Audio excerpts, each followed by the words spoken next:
Hi guys! Welcome back to my YouTube channel, Lulaglo.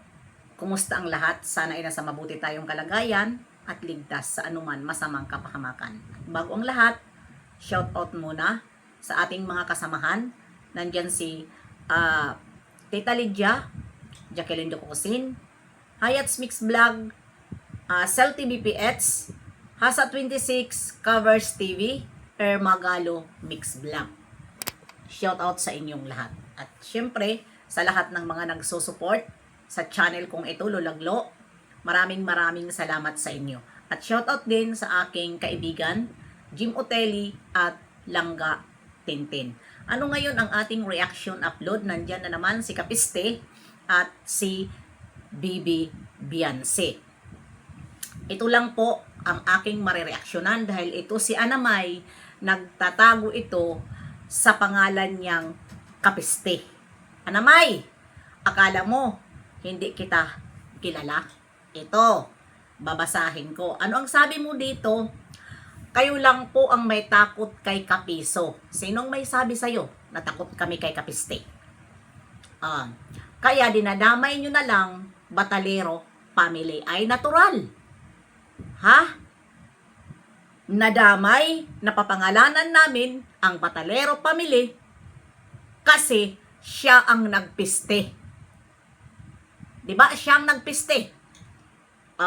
Kung hindi kayo takot kay Kapiso, sila lang mismo banatan nyo. Huwag nyong idikit ang Batalero. Ay natural, ididikit namin ang Batalero. Dahil ayaw namin ang Batalero mapunta sa katulad mong Kapiste na tinatawag Anamay, na ang habol mo sponsor dito kay Beyonce.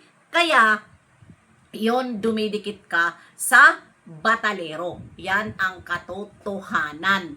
Kaya ka namin hindi pinabayaan ang Batalero dahil alam na namin ang style mo. 'Di ba? Bakit ka bigla kumampi sa Batalero? Na iba naman ang content mo noon. Binabanatan mo si Beyonce at binabanatan mo ang Kalingap. Nung panahon na si Beyonce ay nasa Kalingap pa. Di ba mga Team Upo kayo? Kayo ang hindi pwede pagkatiwalaan. Tulad yan sa tibo na yan na hindi kita sasagutin dahil walang kwenta ang mga banat mo sa amin. Kasi kayo dyan nasasaktan kayo kapag ang inyong Kapiste ang binabanatan namin. Alam ko, kayo ang mga budol, kayo ang wag pagkatiwalaan. Dahil mga manggagamit kayo dahil wala katulad rin kayo sa amin na walang views. Kaya gamit na gamit nyo ang Bibi Beyonce. At isa pa, hindi lang gamit sa views, kundi gamit nyo, kunyari, ginagamit nyo para itong mga sponsor mapapunta sa inyo. Dahil hindi naman tunay ang inyong pagtanggol dito kay Beyonce. At bakit nyo tinututukan si Duklab na hindi naman ni Duklab binabanatan si Beyonce? Pumunta kayo tulad kay Marilyn Pablo, tulad kay Marilyn Chang, tulad kay Kapitana, o sino pa man dyan na mga reaktor, na kung saan napupuno sa basher si Beyonce, yun po ang inyong tutukan. Huwag nyong tutukan si Duklab dahil si Duklab hindi nyo makukuhaan ng ebidensya dahil alam na ni Duklab ang mga style nyong bulok. 'Di ba? Kaya, oy Kapiste, kung gusto mong gamit-gamitin ang Batalero diyan sa kaso mo dahil sobra-sobra na ang kaso mo dahil may panibago kang kaso, lumayo ka sa Batalero. Dahil ang Batalero ay walang damage yan. Walang damage yan para manloko sa mga tao.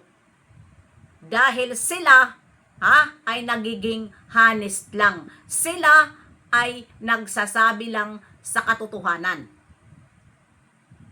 Minsan naman, nagkakamali. Dahil sabi ko nga sa inyo, once na mayroon akong nakikitaan na hindi ko maganda, hindi ko pwede konsentihin ang tao. Sinasabi ko talaga yan sa live ko.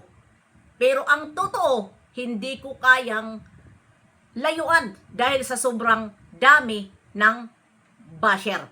Tingnan mo kahagabi, si Marilyn Pablo, si Chang, ano ang mga sinasabi nila kay Beyonce sa pamilya Batalero? At bakit hindi nyo yan tutukan? Uulitin ko na naman, kasi kita naman talaga na nandyan, kinakawawa ang Batalero. Huwag nyo lang gamitin si Beyonce para lang sa sponsor.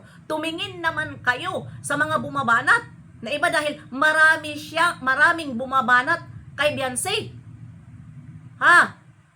Tututukan nyo si Doc Love dahil alam nyo na magkakaroon kayo pera sa sponsor?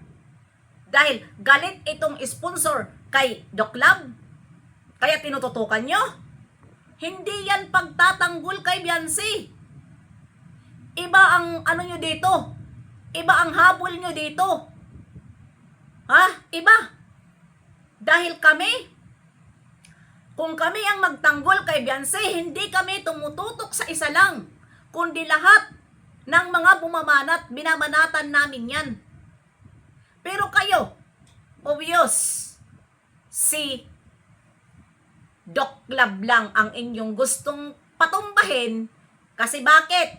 Yung sponsor na yan, halos na magkandamatay kung saan-saan magko-comment dahil galit na galit, gustong manakit dito kay Doc Love. Pero mamaya, hintayin nyo ang aking reaction live doon sa Atiglo. Dahil yun po ang ating itatapik mamaya doon sa ating Atiglo channel. Upload lang ito. Kaya ikaw, Anamay, hoy, duwag ka. Akala mo yung mga pananalita mo, hindi ka si Kapiste.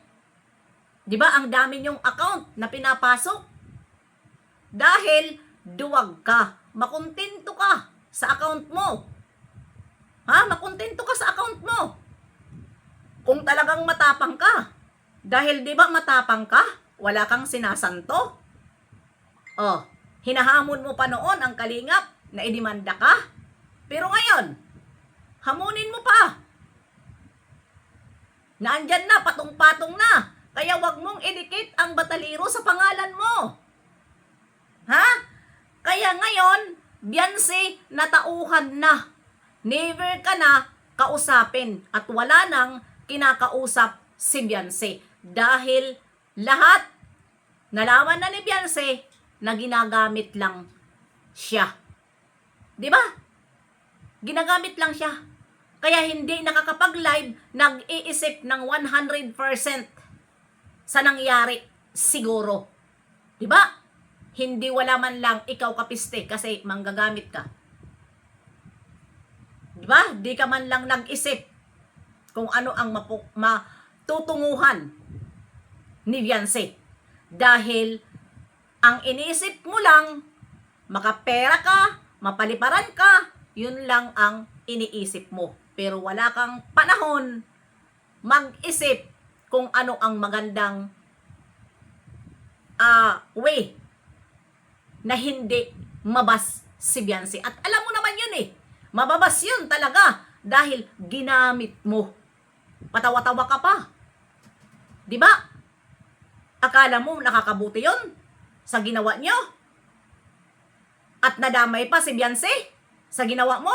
Yan ang hindi ko makakalimutan dahil dito nag-umpisa ang kaguluhan na ito na nabas ng bonggang-bongga si Beyonce sa kalukuhan mo. Hoy, Anamay! Ikaw ba ay si Kapise, ano? Ikaw ang lumayo sa Batalero. Huwag kami. Ha? Dahil kami, kilala kami na tunay na tagapagtanggol. Ha? Nagdesisyon ako na iiwas ako mag-content pero di ko kaya. Di ko kaya sa nakikita ko ngayon na lalong lumago itong mga Kalinga Reactor na puro na naman Beyonce ngayon ang kanilang binabanatan.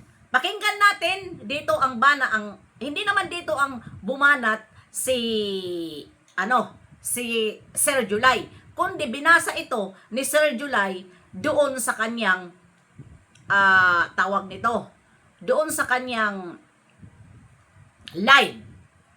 Pakinggan nyo ha. Sandali. Kung maganda ba ito. Pakinggan nyo. Para talaga kayo, hindi lang si Duklab ang tutukan nyo. Mga ano kayo. Mga demonyo kayo na mga manggagamit kayo sa pera lang ang habol nyo kay Beyonce. Yan ang katotohanan, ha? Hindi dito si Sir July ang... Mamatay si TQ, baka ibuburol na sa sobrang selos. GC, mamatay si TQ, baka ibuburol na sa sobrang selos. GC, mamatay si TQ, baka ibuburol na sa sobrang selos. Ayun. Ha? Pero hindi dyan si Sir July ang nagsalita. Binasa niya ang isang below the belt, mag-comment na mamamatay na daw si Tikyo sa sobrang silos. Sino ba ang pinagsisilusan ni Beyonce? Darating tayo dyan at hindi pwede na hindi ko ito, pababayaan ko lang ito. Bahala na kayo. Kung ayaw nyo sa akin mag-support, basta ako, sabi ko sa inyo, wala akong pakialam. Magsasalita ako, magsasalita dahil hindi maganda ang kanilang mga banat na dito kay Beyonce.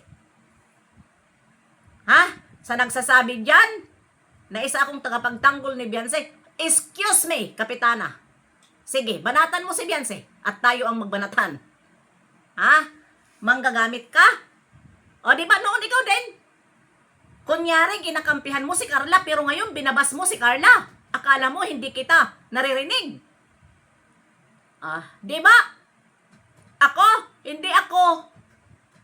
Magbas lang ako pag hindi, nagsasalita lang ako pag hindi ko nagustuhan na nalalaman ko na sinungaling. Kasi ayaw ko nga ng sinungaling. Sasabihin ko yan sa aking live. Pero, ang pinagsimulan ko, hindi ko kayang iwanan. Dahil tunay ang reaksyon. Wala akong pakialam dyan sa kung sino-sino pa man. Basta ako, Duklab. At kung mayroon akong ipagtatanggol na below the belt sa pagbanat kay Beyonce, babanat ako. Yun lang. Wala akong pakialam pa kung sino pa man dyan. Basta, naging kawawa dito si Beyonce. Tapos palalayasin nyo kami? Aba, ang kapal ng mukha nyo. Palayasin nyo kami. For what? Napalayasin nyo kami. Para ang utak ng mga batalero makuha nyo? Kayo? Mga manggagamit? Tulad sa'yo, kapiste? Wala kang income? Puro ka lang kain, ang trabaho mo kain, tulog? Live? Diba? Kaya yung utak mo, tuliro na. Hindi na mapakali kung ano-ano na lang ang sinasabi. Dahil side effect ng stress. Hindi pa yan ang dadatnan mo. Marami pa. Kaya wag kang hambugero. Ngipin. Dahil ikaw, anami, na nagtatago sa pangalan, bakit mo ginamit ang profile ni Unggoy Papaber? Bakit mo ginamit ang tunay na mukha ni Papaber? Dahil ngayon si Papaber ay, gwapo na. Kaya, wag mong gamitin ang ni Papaber dati niyang mukha. Naiinggit ka sa mukha ngayon ni Papaber, kaya panaybanat mo kasi may balak kang ipaparitoke mo ang iyong ngipin. Mura lang naman. Pagparitoke ng ngipin, tanggalin yan lahat at lalagyan yan ng ngipin na maganda dyan sa itsura mo. Diba? Kaya yan ang panaybanat mo. Binabanatan mo ang kalingap. Ang ending, nangangarap ka palitan mo yung ngipin mo. Ang ending, yung sa kababanat mo, kulang pa pambayad mo sa abogado. Ha? Kulang pa. Kaya maghanap-hanap ka pang matapang ka doon ka sa politics, 60 a month. Nalulugi ka na. Sa sinasabi mo noon, mga kulilat, ang channel, nalulugi ka na. Bakit hindi ka pumapasok sa politics kung matapang ka? Doon kayo. 60 a month. Pag-start ka pa lang. Kung matanggap ka. Kung mataas na ang views mo, yon, uupiran ka na ng malaki. Kaya doon ka na lang, kapiste. Dito wag kang pumatol sa mga pipitsugin na katulad mo. Pipitsugin ang channel. Bye-bye!